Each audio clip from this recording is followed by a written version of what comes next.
انایا نے بیگ سے پیسوں کا ایک بڑا بنڈل نکال کر آئمہ کی طرف بڑھایا اور کہا، باقی کام ہونے کے بعد۔ آئمہ نے مسکراتے ہوئے ایک دم انایا کے ہاتھ سے پیسے پکڑ کر اپنے بیگ میں رکھ لیے۔ تم فکر ہی نہ کرو انایا، جیسا تم نے کہا ہے ویسا ہی ہوگا، مگر میرا نام نہیں آنا چاہیے۔ آئمہ نے محتاط انداز میں کہا، جی جی مجھے پتا ہے سب، انایا نے مطمئن کرنے والے انداز میں کہا۔ آئمہ فوراً ہی، اچھا پھر میں چلتی ہوں، اور انایا وہیں بیٹھی طنزیہ نظروں میں مسکراتی رہی، یہ سوچ کر اب دیکھتی ہوں ماہا کیسے اسجد کی زندگی میں آتی ہے۔ اتنی نفرت کروا دوں گی اسجد کو تم سے کہ ماہا تم سوچ بھی نہیں سکتی۔ شام کا وقت تھا جب ماہا سہمی ہوئی اپنے کمرے میں بیٹھی تھی کہ دروازے پر بیل ہوئی تو ماہا چونک گئی۔ اتنے میں دوبارہ دروازے پر بیل ہوئی تو ماہا ڈرتے ڈرتے پاس جا کر بولی، کون؟ ماہا میں ہوں، دروازہ کھولو۔ آئمہ کی آواز پہ ماہا کچھ مطمئن ہوئی۔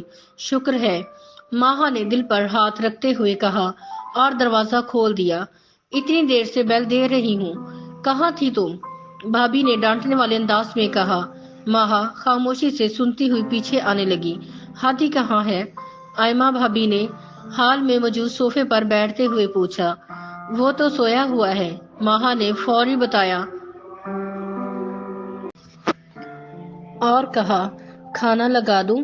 نہیں، مجھے کوئی خاص بھوک نہیں، بس ایک کپ چائے کا بنا دو، آئمہ نے تھکے ہوئے انداز میں کہا تو ماہا کچن کی طرف چلی گئی۔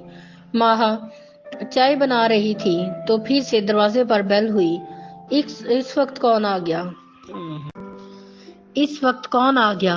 آئمہ نے کہا، اچھا دیکھتی ہوں کہتی ہوئی دروازے کی طرف بڑھی۔ ماہا نے دونوں ہاتھ اوپر کر کے دعا مانگی، یا اللہ خیر۔ اتنے میں کچھ عورتوں کے بولنے کی آوازیں آنے لگی، اندر تو آؤ آپ لوگ، کیا ہوا ہے؟